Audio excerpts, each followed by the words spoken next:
pour le 4e mandat, c'est pas une première. Mais c'est pas une question de 4e, de premier ou de 2e. La Constitution lui permet de se présenter.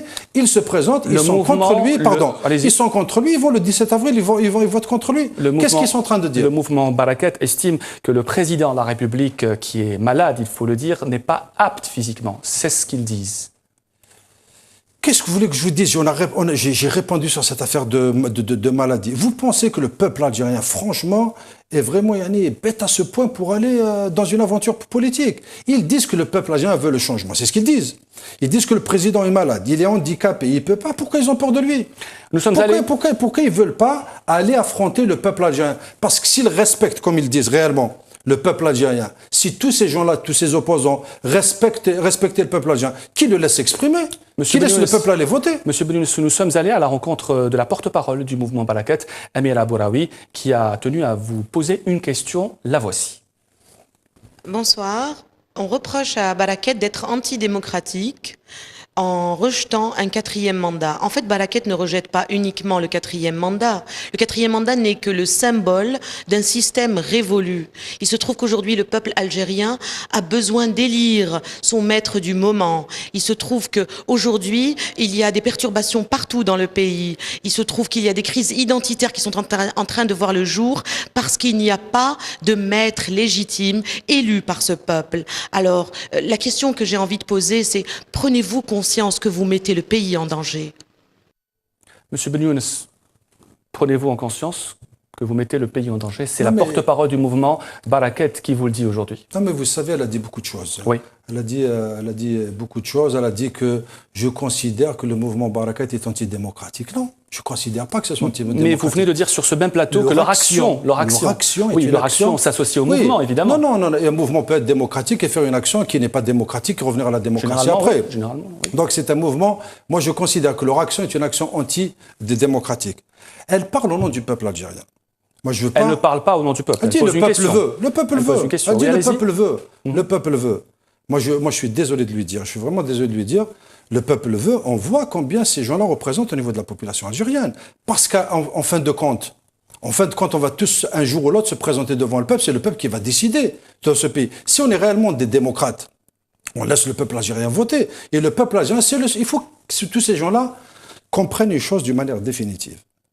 Ni elle, ni moi, ni vous ne décidera qui sera président de la République. Seul le peuple algérien décidera le 17 avril qui sera président de la République. Quand elle parle d'opposition, il faut quand même que je donne quelques chiffres pour que les gens puissent comprendre, les téléspectateurs puissent comprendre ce que c'est qu'une démocratie. Lors de la dernière élection française, entre François Hollande et Nicolas Sarkozy, M. François Hollande a eu 18 millions de voix.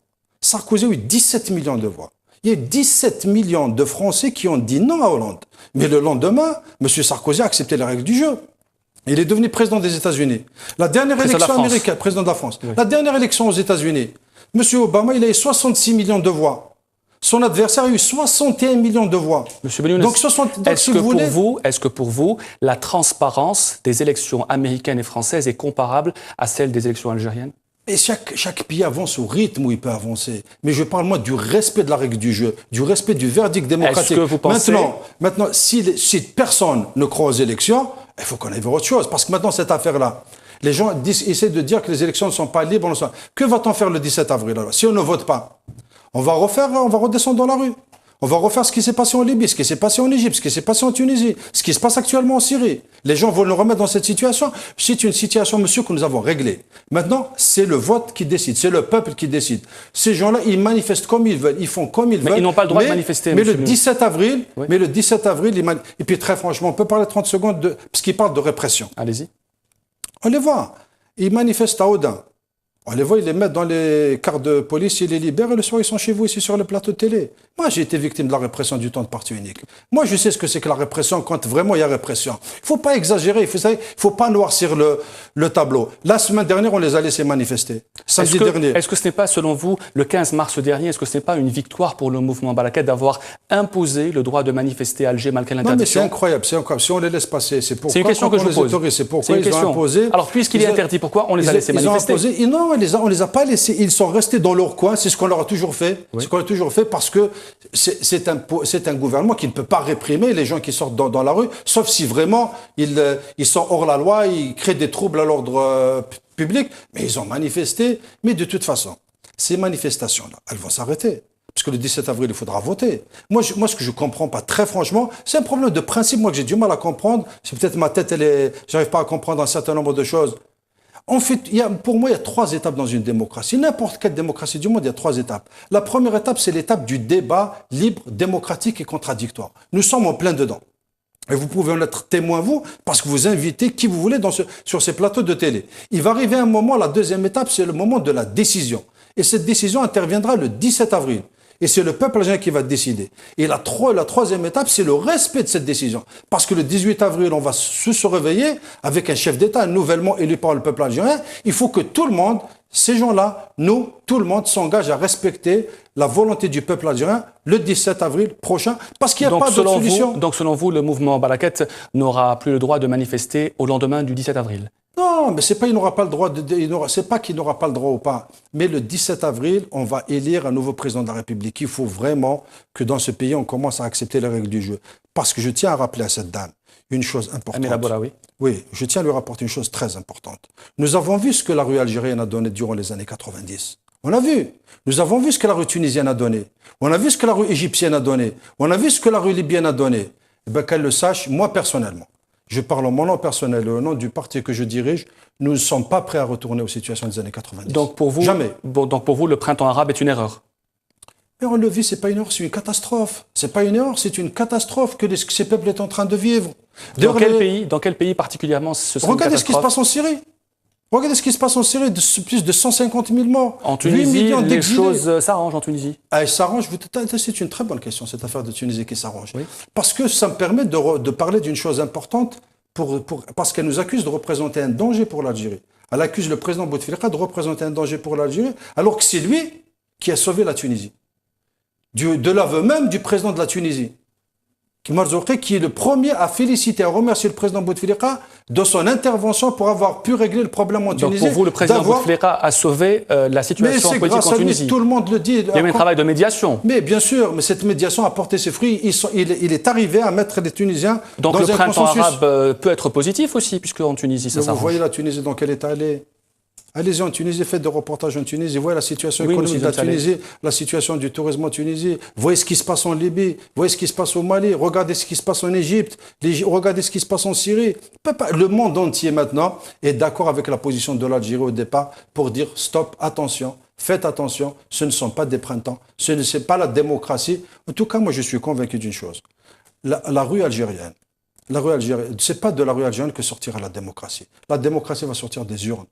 Tous ces gens-là qui sont contre Bouteflika, l'association qui est Barakat, le mouvement Barakat, ils n'ont qu'à s'organiser en parti politique. Ils s'organisent en parti politique. Ils ne sont pas obligés? Oui, ils restent comme ils font ce qu'ils veulent. Mais quand elle dit Barakat, je dis Barakat à quoi? Barakat à la paix, Barakat à la concorde civile. Est-ce que pour vous, la stabilité est plus importante que la liberté, monsieur Menounes? Non, il faut jamais les mettre comme ça. Il faut jamais les mettre comme ça. Mais il faut impérativement qu'il y ait un équilibre entre la liberté et la paix.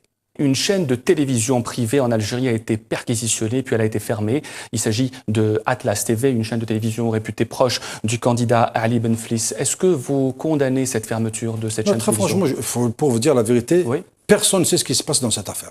Personne ne sait ce qui a été reproché. On sait au moins qu'une chaîne a été fermée. Oui, mais on sait que c'est sur ordre de la justice. C'est venu de la justice, c'est pas une fermeture qui est décidée par les gendarmes. Je ne connais pas le fond du dossier, je ne sais pas pourquoi cette chaîne est fermée. Ce que je sais, c'est que la totalité des autres chaînes fonctionnent et fonctionnent bien. Selon Amnesty International, elle qualifie que les raids de la semaine dernière sur cette chaîne et sa fermeture sont un signe inquiétant pour la liberté d'expression à la veille des élections présidentielles. Que pensez-vous de ce commentaire d'Amnesty International? Monsieur Drarné, si vous prenez toutes les déclarations d'Amnesty International sur l'Algérie, on n'est pas sorti de l'auberge. Vous revenez à celle des années du terrorisme. Oui, si vous prenez tout ce que ces gens-là d'Amnesty International, ce que ces gens de Reporters sans frontières ont dit sur ce pays, et quand j'entends Reporters sans frontières ou Amnesty International, vous savez leur slogan durant les années 90, derrière chaque journal, il y a un général. C'était ça leur slogan. Et maintenant, je suis ravi qu'Amnesty International défende le droit d'expression et la liberté de la presse en Algérie.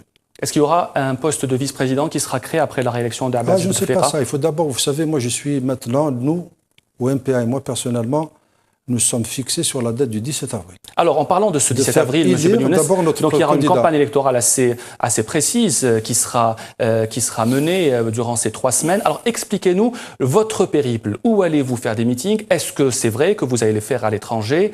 Et quelles sont les villes où vous irez? Non, nous allons faire... D'abord, je vous donne un scoop. On va faire campagne électorale, Ammar Roul et moi. On va le faire en binôme durant toute la campagne électorale. Donc vous serez avec Ammar Roul durant toute la durée de la campagne électorale? Durant toute la durée de la campagne électorale, on va faire 5 villes à l'étranger et 17 meetings en Algérie.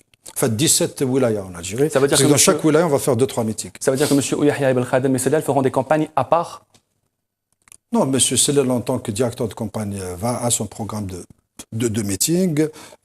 Monsieur Roul et moi, notre programme de meeting. Monsieur Belkhadem a son programme, Monsieur Yahya a son programme, Monsieur Ben Salah et Monsieur Saadani, chacun a son programme de meeting. Et nous allons couvrir la totalité des wilayas et la plupart du temps 2-3 passages par wilaya. Certains candidats disent que l'administration est acquise au candidat président. Qu'est-ce que vous leur répondez, M. Benyounès? Quelle administration? Administration, nous allons faire campagne électorale. C'est vrai que le président a peut-être plus de soutien de personnalité que les autres candidats, mais ça, c'est son envergure qui fait ça. Est-ce que vous pensez aujourd'hui que les Algériens vont suivre de près cette campagne? Est-ce qu'ils sont passionnés par cette campagne électorale ou est-ce que c'est une campagne sans enjeu, M. Benyounès? La première mission des 6 candidats et de leur staff, c'est de faire campagne pour que les Algériens aillent voter massivement. Parce qu'il faut qu'on leur fasse comprendre. Et c'est pour ça que, si vous voulez, moi j'insiste toujours sur le droit de vote. Parce qu'il faut que les Algériens comprennent définitivement dans ce pays, quelle que soit leur obédience politique, que celui qui veut que Bouteflika reste au pouvoir, il va voter. Celui qui veut que Bouteflika quitte le pouvoir, il va voter. Il n'y a pas d'autre solution. Il faut que tout le monde comprenne ça. C'est par le bulletin de vote qu'on va imposer le changement ou qu'on va réélire son candidat. Est-ce que l'abstention vous fait peur, M. Benyounès? Non, rien ne me fait peur en politique. Moi, je suis un militant politique. Si je sens qu'il y a un fort taux d'abstention, je vais faire une campagne plus importante, plus vigoureuse pour appeler les Algériens à aller voter. Mais ça, c'est le travail des 6 candidats et de leur staff, parce que si demain il n'y a pas un taux de participation important, c'est pas la faute uniquement d'un candidat. Mais est-ce qu'on peut reconnaître, est-ce que vous pouvez au moins reconnaître, si c'est le cas, bien sûr, que c'est un scrutin sans enjeu principal? Non, mais quand vous dites ça sans enjeu principal, ça veut dire que les 5 autres candidats ne savent pas, ne connaissent pas l'importance de ce scrutin ou ne savent pas où ils vont. Non, je pense que c'est quand même... Et respectueux pour les autres? Oui. Dévalorisant pour les autres? Oui. Ah, ils savent quand même, vous avez un ancien Premier ministre, vous avez les 4 autres qui ont minimum une trentaine ou une vingtaine d'années d'expérience politique. Ils savent quand même, c'est des militants politiques, il faut les respecter. Ce sont des candidats parce que parmi ces 6, il y a un d'eux qui sera président de la République le 18. Monsieur Benyounès, l'armée n'aura aucun rôle à jouer dans cette élection présidentielle? Rôle de sécurité, préserver les frontières et garantir la sécurité du pays. Je reformule ma question. Et voter, bien sûr. Je reformule ma question. Est-ce que l'armée aura à jouer un rôle politique dans cette élection? Non, elle n'aura aucun rôle politique à jouer. L'armée, il y a des citoyens algériens, ils vont voter comme vont voter la majorité des Algériens, comme je le souhaite. Et le reste, ils ont leur mission de sécurité et point final. M. Ouyahia disait sur ce même plateau il y a 4 jours que jamais l'armée n'a eu un pouvoir de décision en Algérie. Est-ce que vous êtes d'accord avec lui? Non, mais moi, ce que je dis, si vous voulez, c'est qu'il y a eu des situations exceptionnelles dans le pays où l'armée a joué un rôle fondamental et un rôle important, notamment durant la décennie du terrorisme. Et là, heureusement qu'on avait cette armée-là. Parce qu'il ne faut pas oublier. Parce que maintenant, les gens, ils disent l'armée dans les casernes, l'armée dans les casernes. Moi, je me rappelle à l'époque, tous ces mêmes personnes, ils dormaient le soir, ils guettaient s'ils allaient entendre le bruit d'un char sortir, tellement les gens voulaient que l'armée sorte dans la rue. L'armée est sortie. Elle a assumé sa mission républicaine de sauvegarde de l'ordre public et de défense de l'Algérie. Elle est dans les casernes. Donc vous n'êtes pas d'accord avec M. Yahya?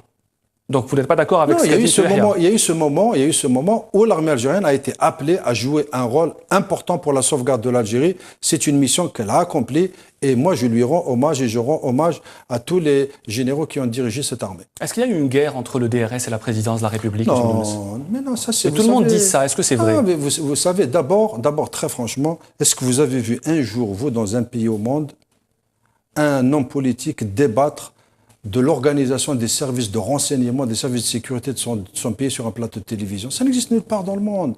Et qu'ici en Algérie, on a voulu nous imposer ce débat. Moi, je n'irai jamais dans ce genre de débat. Et puis, il faut savoir une chose importante. Le seul patron de ce pays, c'est Abdelaziz Bouteflika. C'est le président de la République, c'est lui le commandant suprême des armées. C'est lui le chef de l'armée, c'est personne d'autre. Donc il ne peut pas y avoir de problème entre lui et les autres parce que c'est lui, constitutionnellement, le chef suprême des armées. Est-ce que vous condamnez les propos qui ont été tenus par le secrétaire général du FLN contre le directeur général du DRS? Non, ça, quand il a parlé, j'ai fait un communiqué qui était d'une clarté absolue. Nous avons tourné la page. Nous sommes tous les deux en phase pour faire campagne électorale, pour faire élire le président Bouteflika le 17 avril prochain. Donc M. Saadani est entré dans le rang? C'est pas qu'il rentre dans les rangs, qu'il soit sorti des rangs, c'est pas à moi de juger s'il était dans les rangs. Il a été désavoué par 2 communiqués présidentiels. Tout ce que je sais, moi, non, il n'a pas été nommément désavoué. Tout ce que je sais, moi, c'est que nous sommes dans le même staff. On va faire campagne électorale ensemble. On va très probablement faire 2 ou 3 meetings ensemble. Qu'est-ce qui va changer, selon vous, le 18 avril au matin? Le 18 avril au matin, on aura un nouveau président.